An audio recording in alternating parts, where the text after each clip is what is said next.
ติดตามรับฟังรายการได้ทางสถานีวิทยุเพื่อการศึกษาพระพุทธศาสนาและวัฒนธรรม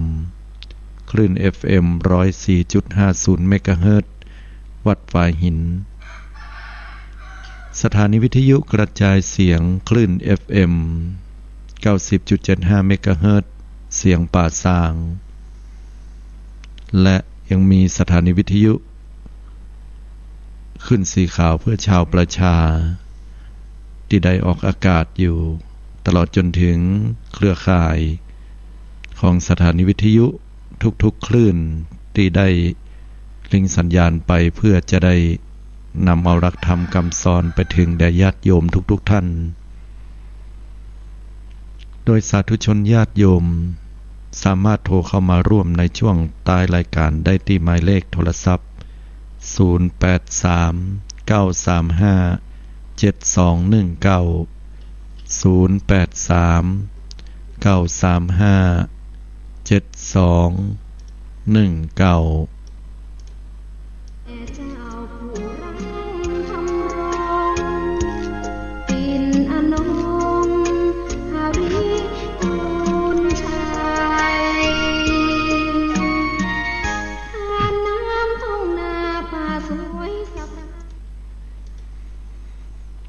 วันเวลาที่ผ่านไปบัดนี้เฮาทำมาอย่างกันอยู่หลายๆท่านตื่นขึ้นมาสลัดความง่วงเหงาเศร้าซึมออกไปจากดวงจิตแถมหลายๆท่านก็กำลังรับม่วนรับงันบางคนได้ยินพ่อแม่ฮ้องหรือนาฬิกาปลุกก็เอาผ้ากระลุมหัวก็ด้วยความที่อากาศค่อนข้างเย็นสบายอากาศเย็นสบายเนี่ยมันก็เหมาะสำหรับทุกๆชีวิตคำว่าเย็นสบายของแต่ละคนแต่ละเหล่าสัตว์นั้นก็แตกต่างกันออกไปสาธุชนทุกท่านการที่เฮาลุกขึ้นจากที่นอนแล้วก็มาหุงหาอาหารมายะการยะงานเกียมตัวเกียมพร้อมเพื่อที่จะได้ออกไปทำงานหรือว่าไปทำกิจธุระของเฮานั่นก็ถือว่าเป็นหน้าที่แห่งการทำหน้าที่ของความเป็นมนุษย์ให้ดีที่สุด การที่เฮาได้ลุกขึ้นมาแล้วได้มาฟังธรรมเนี่ยเปิ้นว่ามันเป็นจิตที่เป็นกุศลยามเช้านี่เปิ้นจะพยายามเอาอย่างที่เป็นมงคลเป็นสิ่งที่ดีงามเข้าสู่โสตประสาทเพราะเชื่อกันว่าถ้ายามเจ้าได้ยินเสียงมงคลอย่างเมื่อเจ้าเขาจะได้ยินเสียงระฆังที่ตังวัดเปิ้นตีขึ้นก็เป็นสัญญาณบ่งบอกว่าพระสงฆ์องค์เจ้าได้ตื่นแต่เจ้าและก็ได้ทำวัดเจ้าเขาจะมีความรู้สึกอิ่มเอมปลื้มใจเวลาเขาเปิดฟังน้ำฟังธรรมตามสถานีวิทยุแต่ละคลื่นแต่ถ้าเมื่อใดก็ตามที่เมื่อเจ้าลุกขึ้นมาแล้วได้ยินเสียงจ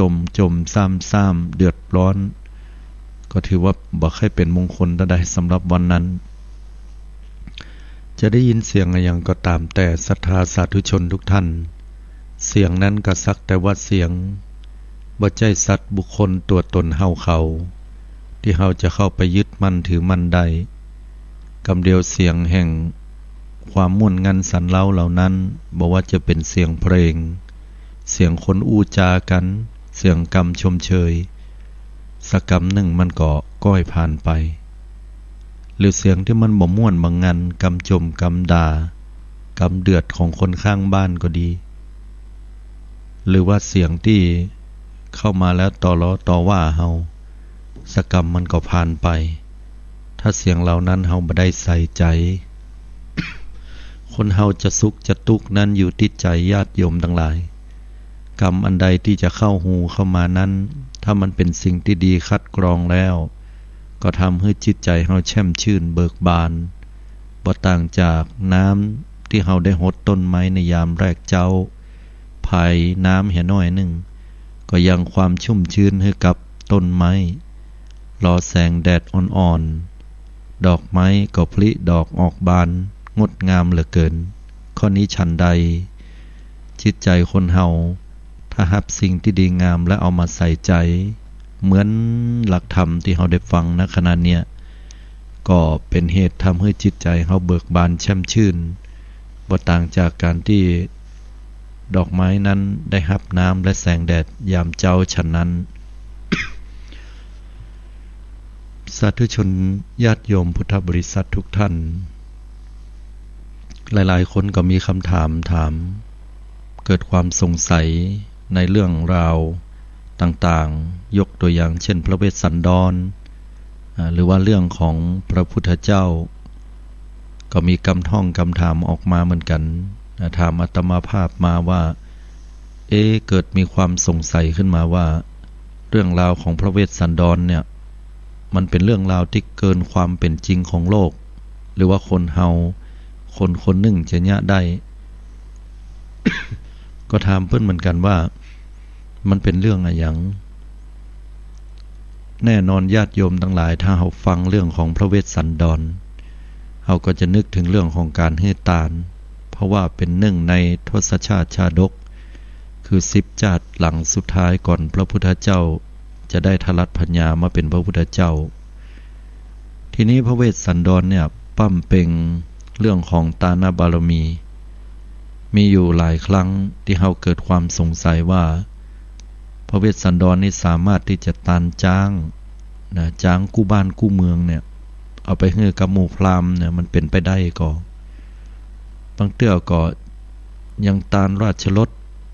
ถ้าเป็นสมัยบัดเดียวก็เรียกว่าตานรถเก่งรถวอลโว่เอาให้กับคนที่มาขอเนี่ย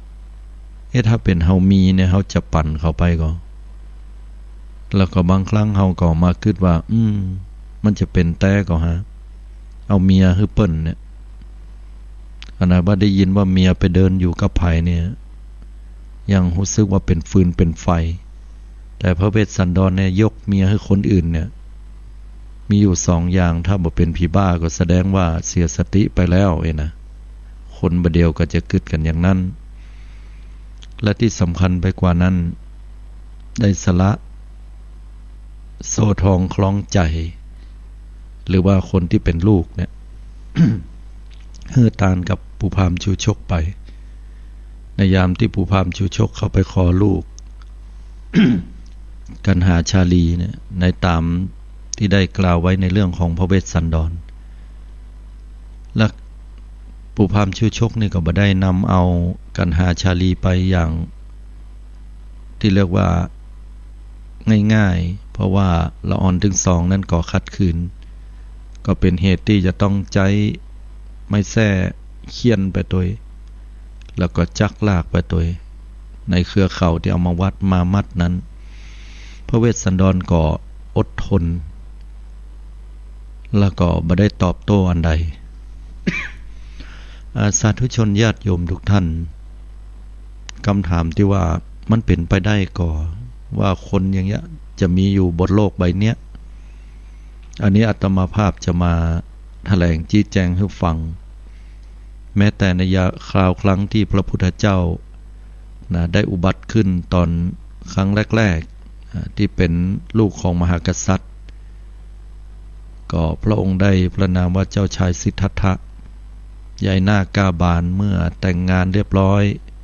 กับพระนางพิมพายโสธรามีลูกน้อยชื่อพระราหุลเนี่ยก็ยังกึศที่จะหนีออกบ้านออกเมืองแล้วก็ไปบวชคนเฮาเนี่ยรวยถึงขั้นที่ว่ามีปราสาท3ฤดูร่ำรวยนักถ้าสมัยบัดเดียวก็คฤหาสน์หลังเป็น100 ล้านอยู่3หลังด้วยกัน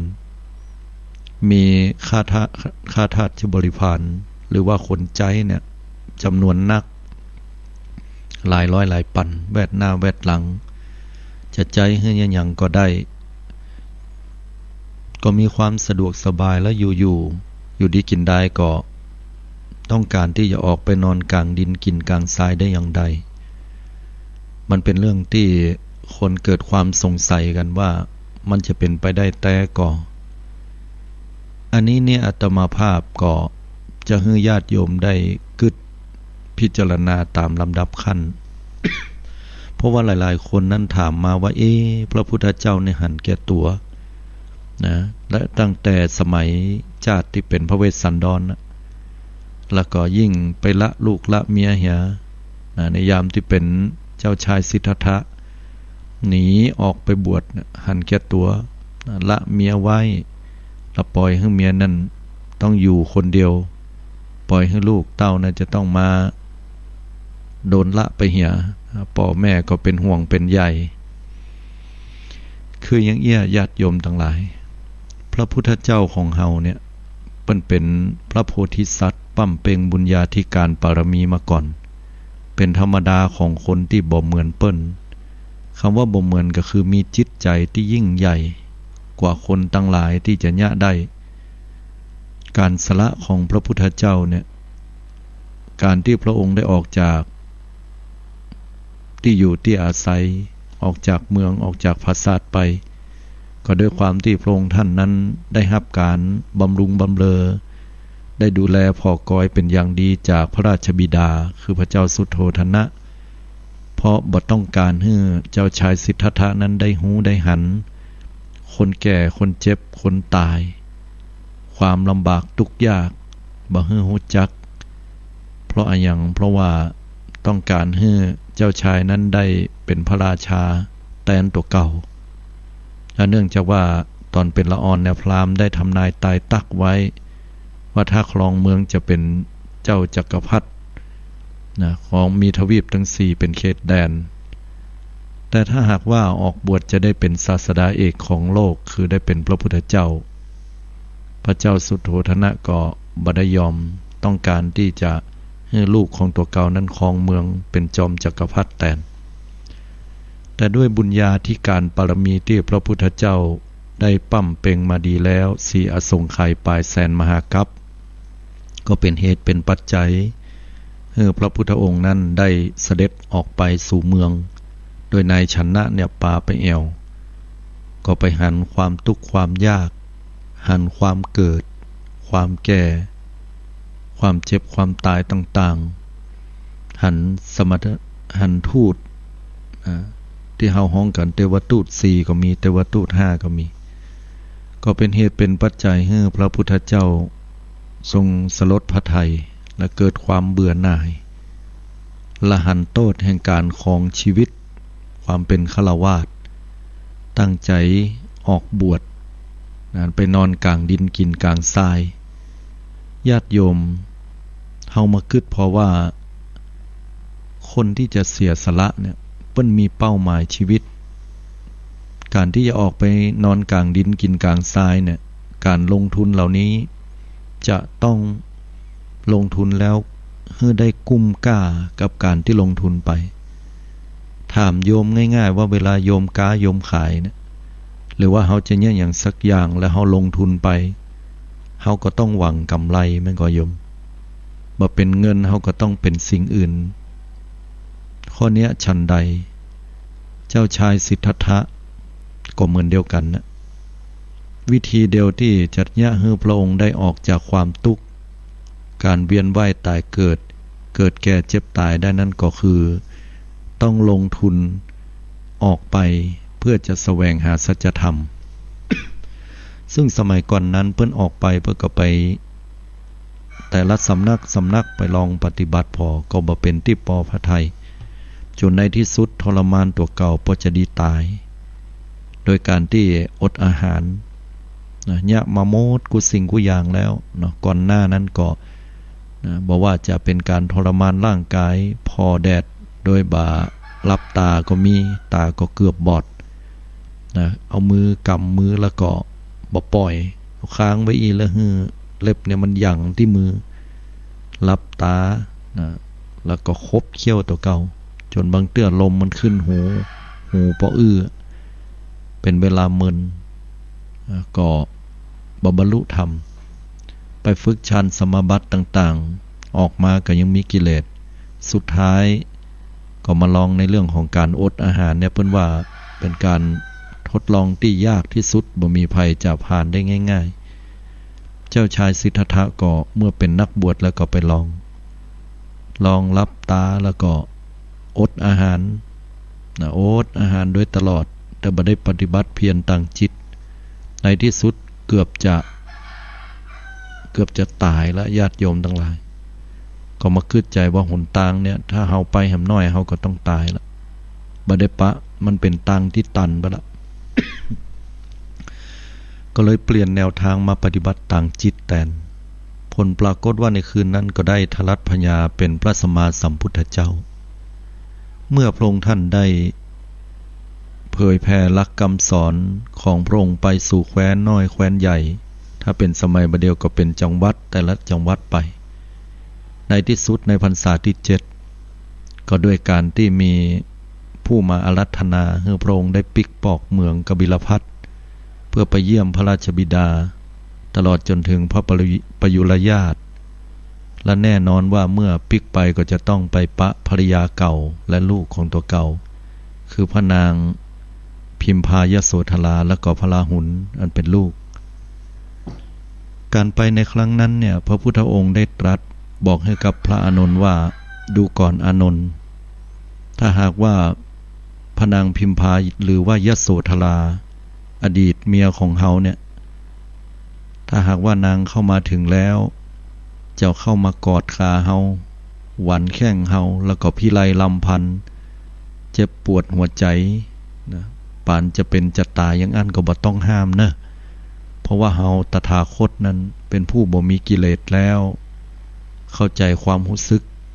ของผู้เป็นภรรยาเก่าพระนางพิมพาเพราะว่าพระนางนั้นได้ฮักเฮาเป็นอย่างนักนะแล้วก็พระพุทธองค์ได้ตรัสสั่งไว้อย่างนั้นพอพระองค์ได้เสด็จเข้าไปสู่ท้องพระโรงนั้นก็ปรากฏว่ามีคนไปบอกให้พระนางพิมพายโสธรา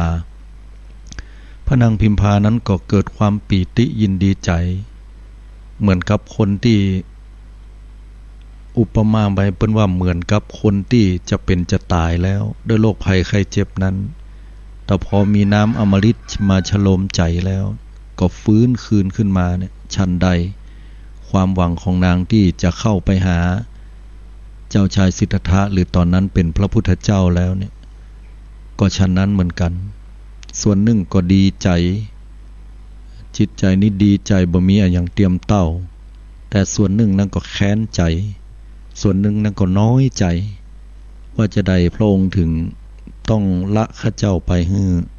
เป็นกลายเป็นแม่หญิงที่บ่มีผัวไป จะยะยังแล้วก็กึดตึงหาตลอดข้าเจ้ามันบ่ดีอันยังข้าเจ้ามีอันยังที่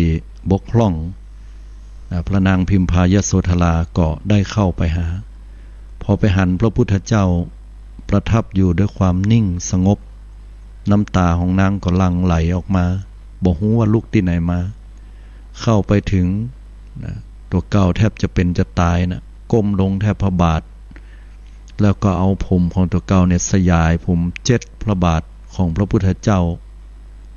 แล้วก็พิไลลำพันให้อึกขึ้นมาว่าข้าเจ้าเนี่ยอย่างพิษพระองค์ท่านถึงต้องละข้าเจ้ากับลูกไปฮู้ก็ว่าในยามที่พระองค์เนี่ยบำเพ็ญความเพียรในอย่างกระตามนอนกลางดินกินกลางทราย ข้าพระองค์นั้นก็บ่ได้นุ่งผ้าอันงดงามปราณีตนุ่งผ้าขาวแล้วบ่ได้นอนบนเตียง นอนลงสู่พื้นในยามใดที่พระองค์ท่านอดมื้อกินมื้อข้าพระองค์ก็อดตามเลยจะยะอันใดก็ตามถ้าฮู้ข่าวว่าพระองค์เป็นใดข้าพระองค์ก็ปฏิบัติธรรมตามแบบนั้นก็ด้วยความจงรักภักดีบ่มีใจอันจะกึดหาพ่อใจใดแห่งเลยนางก็ให้เสมือนดังว่าด้วยความน้อยอกมองใจด้วยความเจ็บปวดใจด้วยความคับแค้นใจว่าไปตัวระบายความรู้สึกไปตัวพระพุทธเจ้าบ่ได้ตรัสอย่างนิ่งอยู่ก็ได้รับฟังให้นางได้ระบายถึงหมดออกมาแล้วพุทธองค์ก็ตรัสเป็นพุทธภาษิตพร้อมกับเล่าเรื่องราวต่างๆในอดีตชาติที่พระนางพิมพายโสธราเนี่ยเป็นผู้ที่มีความซื่อสัตย์ต่อสามีตัวเก่าพระพุทธองค์ก็ได้ตรัสบอกว่าบ่ใช่แค่ชาตินี้ต่ออันน้องหญิงเอ้ย นางเนี่ยเป็นผู้ที่มีความตั้งมั่นและมีใจอันเด็ดเดี่ยวในความเป็นกู้บ่มีใจให้พอใจอื่นใดเลยยกตัวอย่างแม้แต่ชาติแห่งพระเวสสันดรในอดีตเฮาออกบวชนางก็ออกบวชเหมือนกันแม้ว่าเฮาจะมีใจที่จะฮื้อตานนางไปฮื้อกับพระอินทร์ที่แปลงกายออกมานางก็บ่เคยขัดข้องอันใดจะยะอันใดฮื้อตานอันใดก็คล้อยตามผัวแม้แต่ชาติหนึ่งชาติใดที่เกิดมาคราวครั้งนั้นเคยเกิดเป็นกินนอนกินนารี เฮาตถาคตเกิดเป็นกินนอนคือเป็นนกตัวปูและนางพิมพายโสธราเกิดมาเป็น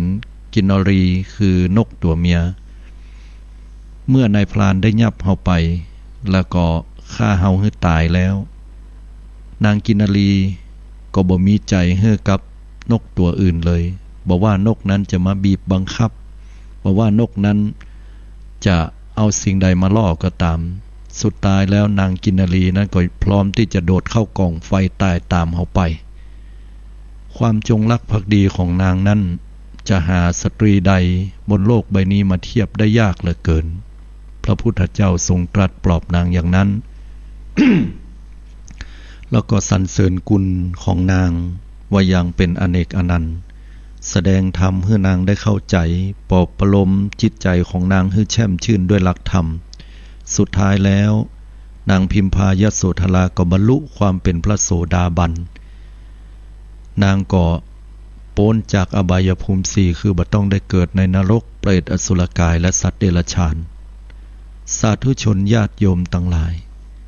การที่พระพุทธเจ้าได้เสด็จออกบวชนั้นหลายๆคนที่กึดบ่ฮือละเอียดบ่กึดแต่กึดแค่ผิวเผินบ่ได้กึดอย่างละเอียดลึกซึ้งก็หันว่าพระพุทธเจ้านั้นหันแก่ตัวบ่ได้กึดถึงใจของแม่หญิงเมียตัวเก่าบ่ได้กึดถึงใจของลูกบ่ได้กึดถึงใจพ่อแม่พระประยุรญาติเพราะว่าเจ้าชายสิทธัตถะหรือพระพุทธเจ้าเนี่ยญาติโยมเปิ้นมีความพิเศษอยู่อย่างหนึ่งนั่นก็คือว่าลักษณะกิริยาอาการของเปิ้นเนี่ยไผหันก็สบายใจว่าเปิ้นว่าคือถ้ามีความทุกข์เปิ้นว่าฮื้อไปพอเจ้าชายสิทธัตถะแล้วจะลืมความทุกข์นั้นไปได้ชั่วขณะเลยล่ะเพราะว่าพระองค์มีกิริยาลักษณะอาการอันงดงามเป็นมหาบุรุษที่ยิ่งใหญ่อสิติมหาปุริสลักษณะ80ประการอาการ32อันย่างกลายไปที่ไหนก็ตามนำมาซึ่งความเลื่อมใสศรัทธานำมาซึ่งความสุขจนกระทั่งมีแม่หญิงคนหนึ่งซึ่งเป็นเจ้าสักยะมีเจือของมหากษัตริย์เนี่ยพระนางก็เลยทอดพระเนตรได้หันเจ้าชายสิทธัตถะหรือว่าพระพุทธเจ้าเฮาในยามละอ่อนหันแล้วก็บอกว่าโอ้ไผก็ตามที่ได้เป็นพ่อเป็นแม่เป็นพี่เป็นน้องเป็นปยุรญาติของเจ้าชายสิทธัตถะเนี่ยจะต้องมีความปิติยินดีเพราะว่าพระองค์นั้นเนี่ยเวลาไผหันแล้วก็จะนิพพานแน่นอนนิพพานก็คือจิตใจเนี่ยเย็นสบายญาติโยมทั้งหลายเพราะฉะนั้นคำว่านิพพานเนี่ยเป็นกรรมที่บ่เจว่าเกินเอื้อมสมัยตะก่อนเปิ้นใจให้เกิดความเข้าใจง่ายๆกันได้นิพพานอย่างใดคือคณะนิทโยมฟังธรรมอยู่โยมเบิกบานจิตใจโยมก็นิพพานคณะที่โยมได้หันอย่างที่เป็นกุศลผลบุญหรือหันภัยแล้วเกิดความสบายใจก็นิพพานแต่ตรงกันข้ามเวลาโยมหันภัยแล้วบ่ชอบบ่ยินดีบ่พอใจก็มันก็บ่ต่างจากตกมรณะนั่นแหละโยมข้อนี้ฉันใดก็ฉันนั้นแต่นิพพานของพระพุทธเจ้าในความหมายเรื่องกิเลส เป็นความหมายที่ละเอียดลึกซึ้งคือเย็นแล้วซึ่งความบ่โลภบ่โกรธบ่หลงบ่มีการกำเริบขึ้นแห่มฉันนั้นทีนี้ถ้าเฮามาอู้ถึงในส่วนของพระพุทธเจ้าเนี่ยได้ปลอบประโลมพระนางก็เป็นเครื่องบ่งบอกให้หันว่าการที่พระพุทธองค์ได้ทรงละบรรดาลูกเต้าเหล่าหลานตลอดจนถึงพระประยุรญาติ และก็ภริยาตัวเก่าคือพระนางพิมพายโสธราเนี่ยไปสุดท้ายแล้วแม้ว่าทุกคนจะต้องเจ็บปวดใจผิดหวังต่อพระองค์ที่บ่ได้ขึ้นเป็นราชามหากษัตริย์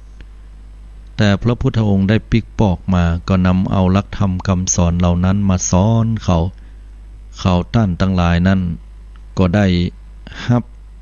และก็ถึงซึ่งผลเหล่านั้นอย่างอเนกอนันต์มหาศาลในฝ่ายของพระเจ้าสุโธทนะพระราชบิดาก่อนจะเสด็จสวรรคตก็ได้บรรลุความเป็นพระอรหันต์สิ้นกิเลสนิพพานไปพระนางพิมพายโสธราก็ได้ออกบวชเป็นภิกษุณีคือตุ๊เจ้าแม่หญิงสมัยตะก่อนนะปฏิบัติธรรมแล้วก็บรรลุความเป็นพระอรหันต์เปิ้นก็ได้นิพพานไปพระราหุลอันเป็นลูกได้เข้าบวชตั้งแต่สามเณรโกนผมปฏิบัติธรรมก็ได้เป็นพระอรหันต์แล้วก็นิพพานไปแม้แต่พระปยุรญาติตระกูลเจ้าสักยะโกริยวงศ์ก็ยังได้ออกบวชอย่างอเนกอนันต์และก็บรรลุธรรมนิพพานไปเช่นเดียวกันแม้แต่พระราชมารดาของพระองค์อยู่สวรรค์ชั้นดุสิต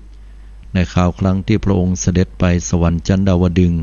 แสดงธรรมโปรดพระนางลงมาแล้วก็ฟังธรรมที่สวรรค์ชั้นดาวดึงส์นั้นก็ได้บรรลุความเป็นพระโสดาบันและก็บ่เมินบ่นานนะก็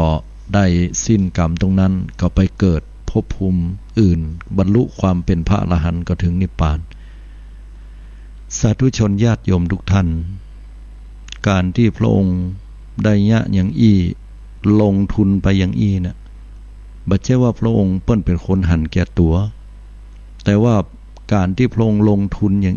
เป็นการลงทุนที่กุ้มก่ามันเหน็ดมันเหนื่อยกว่าคนธรรมดาจะยะได้หมู่เฮาเป็นคนสาธุชนปุถุชนคนธรรมดาเฮาจะพอในมุมมองของคนมีกิเลสคนที่มีความโลภเป็นหลักแต่หัวใจของพระโพธิสัตว์เจ้านั้นมีแต่ฮื้อกับฮื้อกล่าวกันว่าในคราวครั้งหนึ่งในอดีตชาตินั้นพระองค์ได้ทรงเสียสละแม้แต่ชีวิตของตัวเก่าหันตั้งลุ่มนะซึ่งเป็นหลุมพรางของนายพรานซึ่งเป็นที่กักขังของเสือแล้วก็ลูกเสืออยู่พอดีว่าเสือกับลูกเสือนั้นเนี่ยมันได้ปากันมาติดกับของนายพรานแต่ด้วยความที่ว่านายพรานบ่ได้มาใจกับดักนั้นเป็นเวลาเมินแม่เสือก็เลยเกิดความหิวโหยแล้วก็จะกินลูกเสือพระโพธิสัตว์เจ้าคือพระพุทธเจ้าของเฮาในอดีตชาตินั้นเกิดมาเป็นกวางหันอย่างนั้นก็เกิดความอินดูสงสารเป็นอย่างนักตั้งความปรารถนาว่าขอแม่เสือจงกินตัวเฮาเนี่ยสรีระร่างของเฮาแทนลูกเสือเตอะเพราะว่าถ้ากินเฮาแล้วเนี่ยนายพรานมหันต์ก็คงจะช่วยได้ถึงแม่เสือลูกเสือเพื่อได้พ้นจากชีวิตนั้นว่าแล้วพระโพธิสัตว์เจ้าก็กระโดดลงจากหน้าผาแล้วก็ไปสู่ตีอันเป็นบ่วงของนายพรานก็คือหลุมพรางนั้นลงไปหั่นแม่เสือก็เลยกินกวางแตนเป็นการเสียสละชีวิตของพระองค์จะกล่าวไปใหญ่ถึงเรื่องของการเสียสละอันอเนกอนันต์นับประมาณบ่ได้โยมบ่มีทรัพย์สมบัติอันใดที่จะมีค่าที่สุดเท่ากับชีวิตของคนเฮายอมเสียสละทรัพย์สินเงินทองที่เฮาหิหามาได้ด้วยความยากลำบากเหลือเกินบางครั้งเฮายอมที่จะขายที่ขายนา ยอมขายทรัพย์สินเงินทองที่เฮาหาได้ของเก่าของเฮาเพื่อที่จะรักษาไว้ซึ่งอวัยวะร่างกายเฮาจะหันหลายๆคนเป็นนั้นเป็นนี้เข้าหาหมดหาหมอก็เพื่อที่จะยาตัวเก่ารักษาร่างกายไว้แม้ว่าเพิ่นจะบอกว่าเป็นโรคมะเร็งต้องตัดอวัยวะชิ้นนั้นออกเฮาก็ยอมแม้ว่าจะบอกว่าประสบอุบัติเหตุแขนบดีแล้วต้องตัดแขนเพราะกระดูกได้แตกสลายลงไปเกินกว่าจะเยียวยาเฮาก็ต้องตัดและนำเอาทรัพย์สินที่เฮามีน่ะก็ต้องเยียวยาให้เป็นค่าจ้างให้เป็นค่าพยาบาลของหมอไป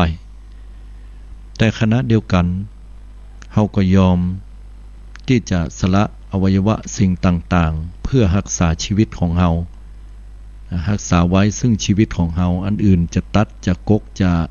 อะไรอย่างก็ตามชีวิตของเฮานั้นขอให้อยู่ได้อย่างนี้เป็นต้นก็แสดงให้เห็นว่าชีวิตนั้นมีความสำคัญที่สุดพระโพธิสัตว์เจ้าสามารถให้ชีวิตเป็นตาลได้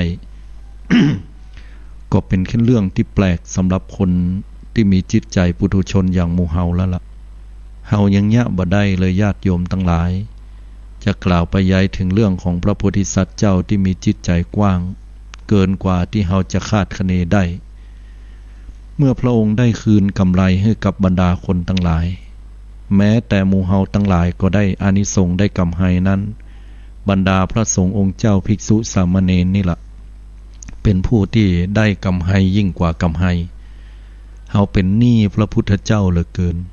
แม้แต่ญาติโยมพุทธบริษัททุกท่านก็เหมือนกันถ้าบ่มีพระพุทธเจ้าได้สละนางมัทธีให้เป็นตาลบ่ได้สละนางกันหาและก็ชาลีลูกน้อยถึงสองไปเป็นตาลบ่ได้ตาลจ้างบ่ได้ตาลราชรถบ่ได้ตาลสิ่งของทุกสิ่งทุกอย่างบ่ได้กระโดดลงหน้าผาตาลชีวิตบ่ได้ตาลทรัพย์สินเงินทองหรือทุกสิ่งทุกอย่างที่อาตมายังบ่ได้กล่าวมาแหมนับประมาณบ่ได้แล้วพระพุทธองค์สุดท้ายบ่ได้ออกบวชบ่ได้ไปแสวงหาสัจธรรมบ่ได้ไปทรมานพระวรกายเกือบจะตายบ่ได้เสียสละออกจากอ้อมกอดที่จะต้องได้กอดลูกบ่าวตัวเก่าคือพระราหุลบ่ได้อยู่เคียงข้างภริยาตัวเก่าคือพระนางพิมพายโสธราบ่ได้หันหน้าพระพักตร์พระราชบิดาและปยุรญาติก็ย่อมเป็นทุกข์เป็นธรรมดาทุกข์ใจนักที่สุดจะต้องไปทุกข์กายตัวเพราะว่าอยู่ในวังผิวพรรณวรรณะก็ดีพอออกไปผิวพรรณวรรณะก็เศร้าหมองหยาบกร้าน ถามว่าถ้าเป็นเฮาจะทนก็โยมเฮาจะอดอยู่ก็แต่พระพุทธองค์เสียสละให้หมู่เฮาขนาดเนี้ยนอนกลางดินกินกลางทรายฝึกฝนอบรมตัวเก่าและเอาคำสอนที่พระพุทธองค์ได้ปะมาแล้วเนี่ยมาเผื่อแผ่ให้กับบรรดาหมู่เฮาแม้แต่พระสงฆ์องค์เจ้าแม้แต่อาตมาเองก็รู้สึกว่าเป็นหนี้พระพุทธเจ้าชนิดที่ต่อให้จะเกิดมาแหมกิจจาดก็ใจบ่หมดยมถ้าบ่มีวันนี้เนี่ยก็คงบ่ได้มานั่งอู้ให้ญาติโยมฟังบ่มีวันนี้ก็คงบ่มีโยมมาใส่บาตรลองอาตมาเป็นเจ้าบ้านละกำถ้วยถลายไปให้อันเนาะเป็นยับเข้าหงยาส่วนปรุงมึงอะเฮาลองกึดพอญาติโยมไปสวดกำเดียวโยมก็ถวายมาละ ทำบันไดโยมก็ถวายมาจะอู้กี่สักกี่ครั้งถ้าเป็นเจ้าบ้านอู้นะก็อาจจะบ่ได้ตังได้เงินได้ทองแต่พระสงฆ์องค์เจ้าของเฮาเนี่ยอู้บักกี่กรรมต่อฮื้อบ่อู้โยมก็ตึงถวายปัจจัย4มาฮื้อได้อยู่ที่ดีที่อาศัยบ่ฮื้อได้ร้อนบ่ฮื้อได้หนาวอันนี้ก็เพราะไผโยมก็เพราะพระพุทธเจ้านั่นน่ะถ้าพระพุทธองค์บัดเสียสละแล้วจะบ่มีทุเจ้าพระเนรเลยจะบ่มีพุทธบริษัทญาติโยมที่ได้ฟังน้ำฟังธรรมจิตใจของเฮาก็เป็นละวุ่นละวือคนก็จะหันแก่ตัวคนก็จะหันแก่ส่วนรวมน้อยหรือบ่หันแก่ส่วนรวมจะมีการเค้นการฆ่ากันแผ่นดินจะนองเลือดธรรมะบักลับมาโลกาจะพินาศแน่เพราะฉะนั้นแล้วการเสียสละของพระพุทธเจ้าอย่างอี้กำนี้ก็คงจะเข้าใจกันละว่าจะใดพระพุทธองค์ต้องออกไปสละเมียไว้ละลูกไว้เหมือนกับคนที่เป็นพระเจ้าที่บ่มีความรับผิดชอบแต่พระองค์ได้เสียสละแล้วก็นำเอาซึ่งสัจธรรมคำสอนสิ่งที่ทำให้เกิดการโปนทุกข์ซึ่งคนธรรมดาเนี่ยบ่ได้แน่นอนถ้าบ่แจ้จิตใจของความเป็นพระโพธิสัตว์เจ้า เมื่อพระองค์ได้อย่างนั้นก็เอาหลักธรรมคำสอนมาฮื้อเผยแผ่แล้วก็นำเขาทั้งหลายโปนจากทุกข์อุปมาเหมือนกับคนที่ตาบอดสนิทมาตั้งแต่เกิดหมอคนใดก็บอกว่าบ่มีเป็นไปบ่ได้รักษาถึงบ่หายแต่บังเอิญว่ามีหมอเทวดา มารักษาตาให้กับบุคคลนั้นหรือว่าตัวเฮาเนาะสมมติว่าตาเฮาก็บอดสนิทละหมอวิเศษหมอเทวดานั้นผสมยาให้เฮาได้หยอดตาเฮาก็เป่งตาเฮาก็หายหันได้เป็นปกติซึ่งใจชีวิตดีกว่าในยามที่ตาบอดทนทุกข์ทรมานเนี่ยหยังก็บ่ได้ข้อนี้ฉันใดแล้วเฮาจะขอบคุณก็เฮาจะยินดีเฮาจะฮักในหมอนั้นอย่างนั้นหรือไม่ญาติโยมทั้งหลายแน่นอนเฮาก็ต้องขอบคุณบ่ฮู้จะสรรเสริญหมอเทวดานั้นอย่างใดที่ได้ให้ลูกตาทั้งสองของเฮาปิกปอกคืนมาข้อนี้ฉันใดการที่พระพุทธเจ้าก็เช่นเดียวกันเหมือนกับหมอวิเศษหมอตาที่รักษาตาของเฮาคือความโลภโกรธหลงคือมันหมดมันเสี่ยงไปมีดวงตาแห่งปัญญาอันแสงสว่างสาดซัดให้จิตใจของหมู่เฮาใสสะอาดห่างไกลจากความชั่วให้เฮานั้นลดความโลภลงแล้วก็กำจัดไปในที่สุด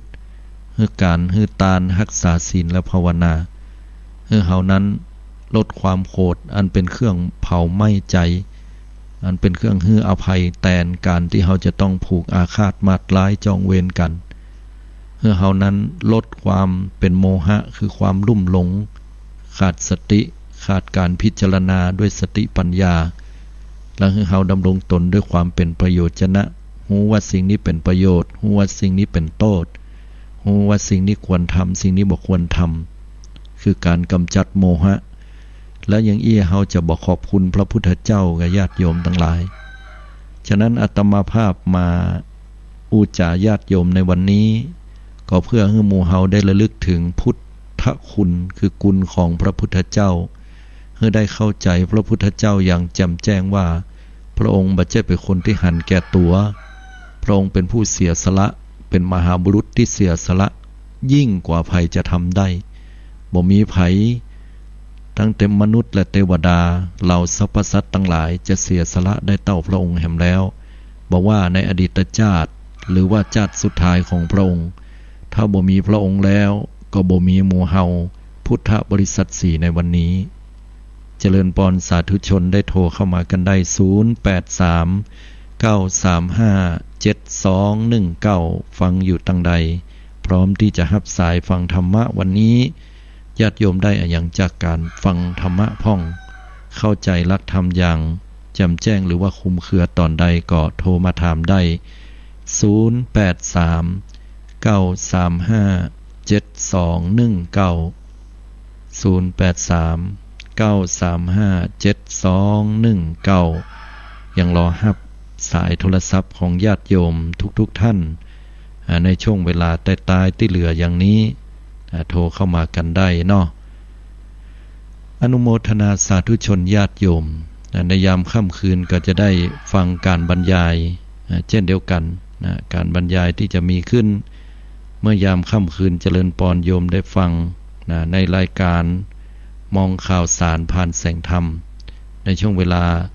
20:30 น. ถึง 4:00 น. หรือว่า 8:30 น. ถึง 10:00 น. เมื่อคืนก็ขออนุโมทนากับสาธุชนญาติโยมทุกท่านที่ได้ติดตามรับฟังรายการก็เป็นที่น่าอนุโมทนากับผลบุญที่ทุกท่านได้กระทำเป็นพระอานิสงส์ที่ยิ่งใหญ่แก่ตนตัวของหมู่เฮาเจ้าข้าทุกท่านทุกคนโดยเจริญพรโทรมาได้นอ0839357219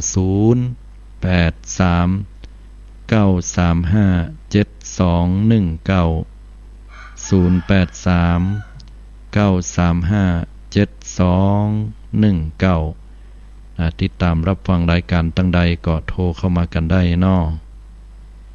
9948เจริญพรคุณโยมกราบพระสาพระอาจารย์เจ้า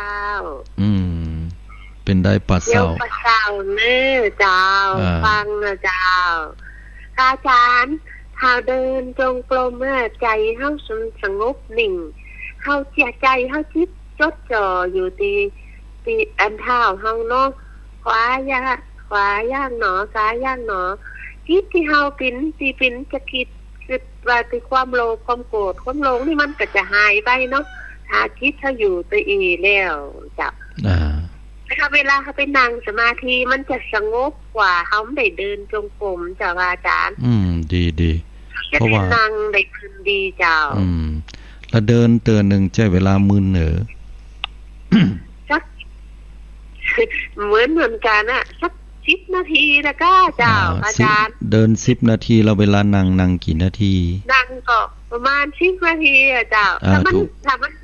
นั่งมึนก็ถ้าก็เลยไปมึนก็ได้อะเจ้าอาจารย์เขาไม่ใช่กำหนดว่าจะเป็น10 นาทีเต่าเดินจงกรมเจ้าอาจารย์ก็เดี๋ยวจะแถลงให้ฟังเนาะจ้าอนุโมทนาที่ได้โทรเข้ามาเนอะสำหรับการปฏิบัติ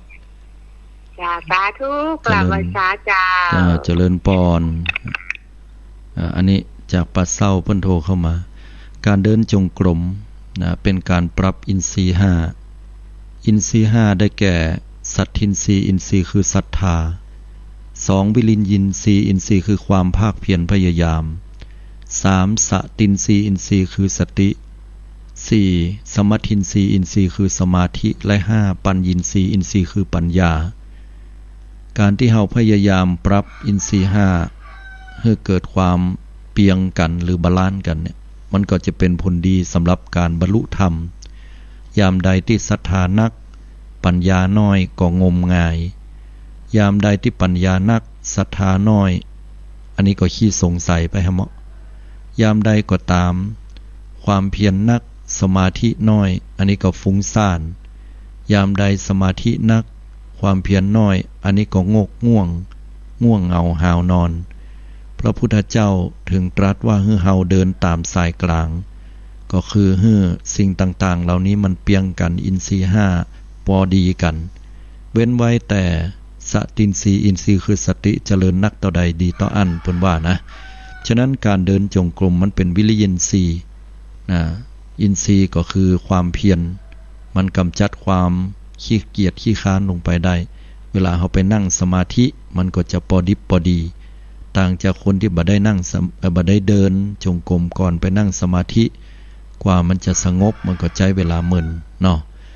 หรือบางคนก็ยินดีในการนั่งสมาธิอย่างเดียวเป็นเวลามึนๆบ่ค่อยจงกรมบ่ค่อยเปลี่ยนอิริยาบถก็แสดงว่าสมาธินทรีย์นักล้ำไปวิริยินทรีย์น้อยก็เกิดความขี้เกียจ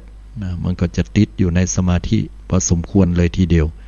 ฉะนั้นการเดินจงกรมควรที่จะเดิน10 นาทีนั่งสมาธิ10 นาทีหรือว่าเดินจงกรม15 นาทีก็ควรจะนั่ง15 นาทีเช่นเดียวกันให้เกิดความพอดีอันนี้คือหลักของการปฏิบัติสติปัฏฐานอนุโมทนาโยมเนาะที่ได้โทรเข้ามาเจริญพร0839357219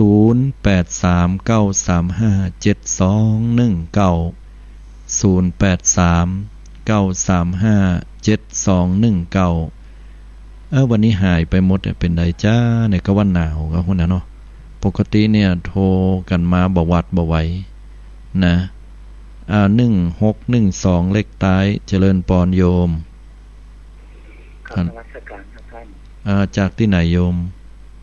จากแม่ริมครับจากแม่ริมเนาะคุณครับผมคุณโยมได้ฟังรายการได้อย่างกับการฟังครั้งนี้พ่องอย่างครับ ฮัลโหลฟังธรรมะแล้วได้อย่างพ่องเป็นคติสอนใจคติสอนใจทีครับได้ฟังธรรมะแล้วก็ใจชื่นว่าอันเนาะครับผมแต่ผมมันสมาธิมันค่อยดีข้างกายแต่ผมเลยชื่อเลยสมองตีบครับสมาธินี่สำคัญเป็นอย่างนั้นเนี่ยผมชอบปฏิบัติธรรมตลอดครับก็ให้โยมใจอีกันละกันปกติคนเฮาเนี่ยจะมีความยินดีในความสงบซึ่งความสงบนั้นเป็นสิ่งที่ดีเป็นฝ่ายบวกนะโยมเนาะวิธีการของอาตมาขอแนะนำคุณโยมว่าถ้ามันบัดสงบก็ขอให้หูว่ามันบัดสงบโยมใจสติตัวเนี้ยเข้าไปกำหนดพอเดี๋ยวนี้มันบัดสงบนะแต่ใจของเฮาเนี่ยมันเป็นกลางคือมันเป็นกลางไว้ลงพอตั้งใจไว้ว่าเนี่ยมันบัดสงบละเริ่มบัดสงบละเป็นอย่างอี้เนาะมันฟุ้งกามันบ่ม่วนกาคือเฮากำหนดหู นะบ่เข้าไปยึดในความสงบและบ่เข้าไปยึดในความฟุ้งซ่านเหล่านั้นพอเป็นกลางๆเป็นมัชฌิมาปฏิปทานะโยมมันคิดมันฟุ้งซ่านครับก็ถ้ามันฟุ้งก็เปลี่ยนอิริยาบถในการนั่งก็ให้มาเดินจงกรมเนาะมันก็จะช่วยได้อันก็ใช้วิธีของการเคลื่อนไหวกายเช่นการเคลื่อนไหวมือยกตัวอย่างถ้าโยมอยากรู้โยมไปพอที่ YouTube จะมีการเคลื่อนไหวของหลวงพ่อเทียนแนะนำปฏิปทาของหลวงพ่อเทียนเปิ้นจะมีการเคลื่อนไหวมือนะเป็นกายานุปัสสนาสติปัฏฐานตัวเนอะอนุโมทนากับคุณโยมที่โทรเข้ามาเนาะเสียดายเวลามันน้อยแต่เจริญพรเนาะดีละที่ได้ตั้งใจปฏิบัติเนอะอนุโมทนาโยมเสียดายเวลามันน้อยเปิดโอกาสให้ท่านอื่นเนาะ6871เจริญพรโยมพระเจ้าท่านพระครูโทรมาจากทางใดเนี่ยนี่บ้านบ้านเป็นลาวโยมก็โตเจ้าโอ้ไปไกลเหมือนกันเนาะโยมฟังดอยนางแก้วใช่โยมฟังจากสถานีวิทยุคลื่นอะไรอย่างคลื่น104เจ้า104เนาะขออนุโมทนาด้วยเป็นกำลังใจให้ท่านพระครูเจ้าได้สาระนักเจ้าได้สาระนักก็เนื้อว่ารับแหมรอบเลยนะบ่รับเจ้าฟังทุกตนทุกองค์เจ้าฟัง104ตื่นตั้งตี3ทุกวันเจ้าฟังแล้วก็เอามาใส่ใจขัดเกลาใจเฮาเนาะปรับใจเจ้าพระเวสสันดรเปิ้นละพระเวสสันดรเปิ้นละลูกละเต้าละเมียไปก็เข้าใจแล้วเนาะบ่ด้วยเหตุผลใดอยู่คนเดียวเจ้าก็ฟังแต่เจ้าเอาธรรมะเตือนใจเอาธรรมดีละอนุโมทนาตัวเนอร์เป็นกำลังใจให้เหมือนกันเจริญพรอันนี้ก็ญาติโยมโทรเข้ามากันแต่ละตีเนาะอนุโมทนาผลบุญที่ญาติโยมได้ตั้งอกตั้งใจในการฟังน้ำฟังธรรมว่าเจ้านี่เป็นประวัติการเนื้อหายกันไปแต่ๆนี่นะปกติก็ฮับประวัติบ่ไหวถ้าจะหนาวฟังลายถ้าจะหนาวกันหน่อยเนาะก็เลยญาติโยมก็เลยหายกันไปหน่อยนะโทรเข้ามากันได้เนาะ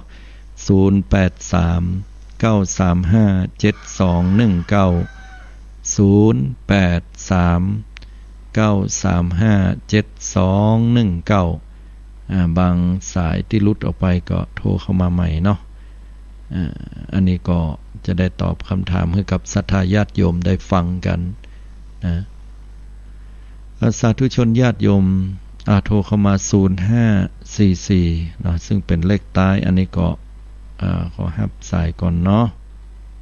เจริญพรโยมฮัลโหล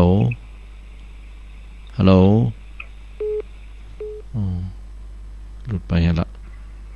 5746เจริญพรโยมน้องเบี้ยวเด้อโยมเบี้ยวว่ายังไงเอ่ยฟังอยู่เนาะไม่ได้ตี3แล้วครับตอนนี้อยู่กาดกับเชียงใหม่ครับอยู่กาดเชียงใหม่กะไปเอาอย่างปุญจ้าไปอย่างจ้าเนี่ยไปห้องเพลงครับมาห้องเพลงดีละทำหน้าที่ของเฮาให้ดีที่สุดก็คือการปฏิบัติธรรมวันนี้การอากาศดีว่าเมื่อคืนนะครับจัดคราวที่แล้วนี่บ่ได้จัดไปเนาะเพราะว่าเนื่องจากว่าการเดินทางตัวอย่างตัวเอาที่แล้วไปหูเนาะแม่นได้ขอให้กำลังใจนะครับท่านสาธุอนุโมทนาโยมสาสาธุ0544เนาะแม่นกันเนาะเจริญพรโยมฮัลโหลว่าจะได้จาโทรมาจากทางใดเนี่ยฮัลโหลได้2โลแล้วโยมก็สมบูรณ์เนอะสาธุอนุโมทนาเป็นจะได้พ้องหายหน้าหายตากันไปก็7 วันมันบางโคกันเนาะวันทุกวันพูดเตี้ยก็ลืมไปเสียเตี้ยก็สายมันโยเตี้ยบางครั้งก็สายมันโยนก็โทรก็บ่ค่อยติดเป็นธรรมดาเนาะครับวันอาทิตย์ตามรายการท่านตลอดเนาะอนุโมทนาตัวทั้งปูนเนี่ยอากาศหนาวพ่องก็ครับหนาวค คืนนี้ขั้นหนาวมาเจ้านี่หนาวคือแต่ว่ายังแค้นหน่อยแม่นอากาศหน้านี่มันหนาวนี่มันเป็นธรรมดามันก็ดีนะเนาะเพราะหน้าหนาวมันต้องหนาวแต่ครับจะได้ก็ดูแลสุขภาพกันตัวนิยมเนอทุกท่านทุกคนนะก็ตอนว่าโลกเงินวิทย์ก็เข้ามาเห็นละนั่นน่ะโลกเงินวิทย์โควิดมันก็วิทย์ไปหมดเนาะวิทย์ถึงโอกาสและตั้งปุ้นนี่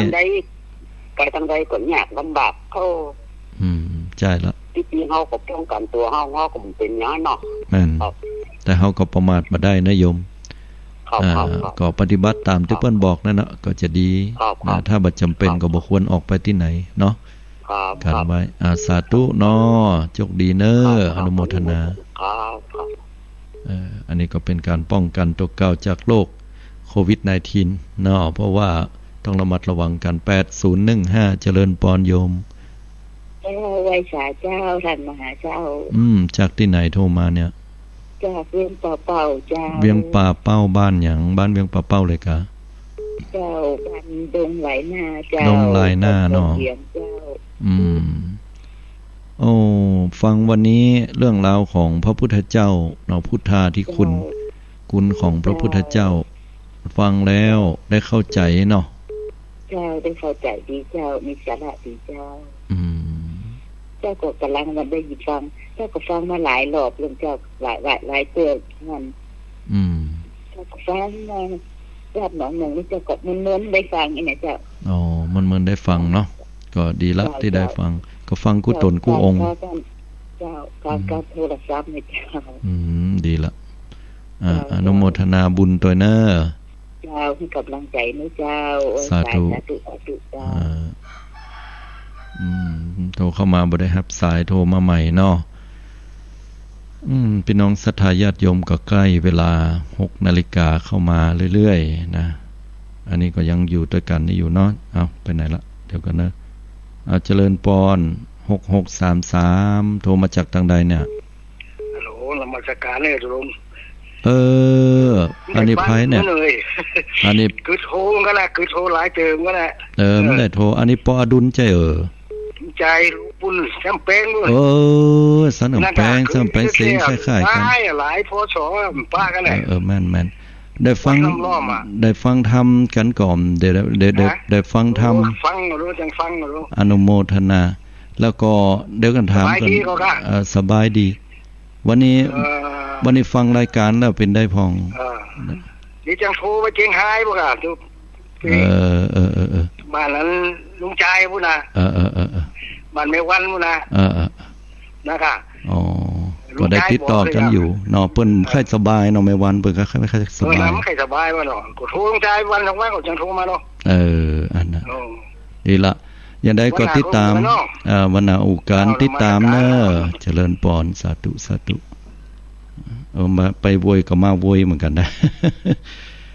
ไผโทรมาให้ป้องเจริญปอนญาติโยมเหลือเวลาเล็กน้อยบ่ได้รับต้องขออภัยตัวเนาะบ่บึดเมื่อคืนโดยอากาศมันเปลี่ยนแปลงโยมต้องดูแลสุขภาพตัวเนอะไปที่ไหนต่างใดเฮาก็ต้องระมัดระวังนะเกี่ยวกับเรื่องของโรคภัยไข้เจ็บประจำเป็นก็บ่ต้องไปเต็มว่าเฮาตั้งละปูนเชียงใหม่จะเป็นพื้นที่สีเขียวเนาะเฮาก็บ่ฮู้ว่าไผไปไผมาข่าวล่าสุดว่าเพิ่นมาเข้ามาสู่เชียงใหม่พ่องแวะละปูนที่ไหนเฮาก็ต้องฟังหูไว้หูขณะเดียวกันก็จะไปตื่นกลัวจนเกินไปแล้วไปประมาทเนาะต้องระมัดระวังไว้จะดี1694เจริญปอนโยมกรรมนมัสการเจ้าจากไหนจากสังกัดแปลงเจ้าพระอาจารย์เจ้าเจริญปอนคุณโยมฟังรายการแล้วได้อย่างพ้องแนวคิดได้เข้าใจว่าคือพระพุทธเจ้าเนี่ยเป็นเสียสละอย่างยิ่งใหญ่เลยครับเป็นการเสียสละที่คนธรรมดาทำได้ยากหรือทำบ่ได้เนาะเจ้าแล้วก็ทำคือเปิ้นอยากจะให้ตัวเองแล้วก็ให้ประชากรชาวโลกเนี่ยได้ความเหมือนเปิ้นเนี่ยเจ้าแบบว่าจะมีความสุขเนี่ยเจ้าใช่เปิ้นมีความปรารถนาที่ดีเนาะมีเมตตาสูงโยมต้องขออภัยเนื่องไปว่าอันบ่อีน่ะหมดเวลาเห็นแล้วเดี๋ยวอย่าได้เมื่อคืน ต้องขออนุโมทนาขอบคุณทุกๆสายเนอะโยมตัวเนอะเจริญพรสาธุ